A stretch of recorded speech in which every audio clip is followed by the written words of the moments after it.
My name is Fartumo Kusow. I'm an author, an educator, and this is my Somali story. I have been living in Canada for the last 27 years. I came to Canada in February of 1991, and I lived in Canada ever since. Before that, I was born and raised in Somalia, and I started writing because I'm an educator and writer, I said at first, and I started writing when I was very young, maybe at 13 or 14.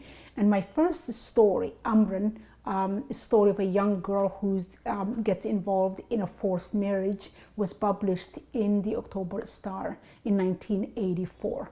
And I was really excited because I was the only woman published on that paper with a serialized story.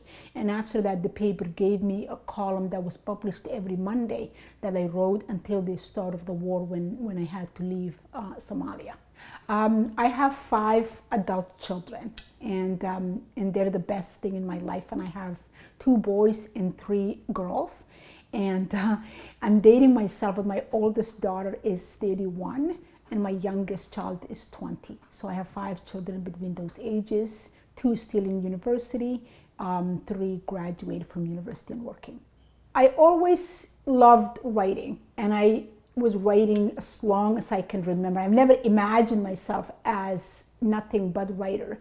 What inspired me to write The Tale of Boon's Wife is I wanted to reimagine, because I grew up in the tribal differences in Somalia and how marrying from the wrong tribe in Somalia has some consequences, because essentially tribe is part of you, is your ideas, your insurances, your net worth, if you will, at the end. But then this was a book that I wanted to look at people who were already were in the lower tribe that were not acceptable to other tribes. How did they make out during the war? How did they survive?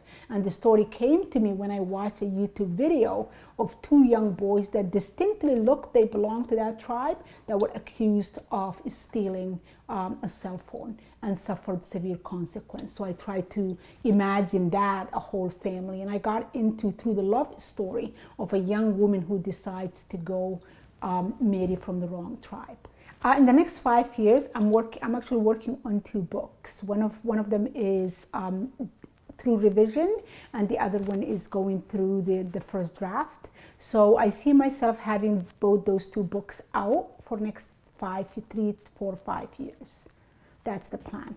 My inspiring words for Somali young people, or young people in general that wanted to become writers, authors, is to write. That's very important. I think it's easy to see a book out with somebody's name on it, with a nice cover on it, person selling it, doing interviews, but you have to appreciate the work in the background that goes into for that book. It's like years upon years of trying to get that book where it is. I think that's one point of telling people, young people who want to be a writer, who want to be an author, you have to be a writer.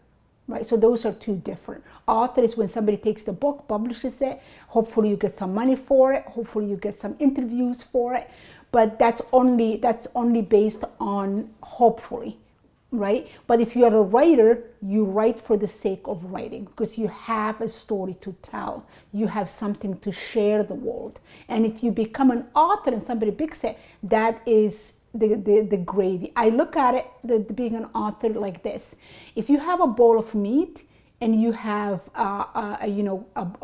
something, a thing of gravy, and if somebody just took the meat away and just gave you the gravy, you won't be able to eat the gravy, because that's not the meal. But if you get the meat, you can eat the meat alone. And if you have the meat and the gravy together, that's perfect. So you take the meat, you put the gravy in.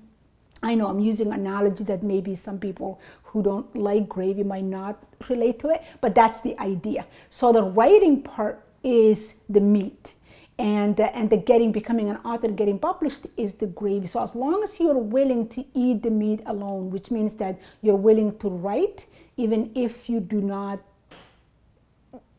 think, or if you're not successful to become an author. And being an author just comes in. So that's the first thing. Second thing is read. Read what other people have written, and read and read and read. So I think readers and writers go together, but I don't think readers do not have to be a writer, but the writers have to be readers, right? So that's the difference. If you're a writer and you want to become an author, read other books, what other people have written. You can be a reader and read books and not worry about writing. But if you want to be a writer, you have to read what other people have written. So the two is write for the sake of writing, because you have a story to share. That's very important. And read as much as you can. I'm Fartumo Kusow, an author and educator, and this was my Somali story.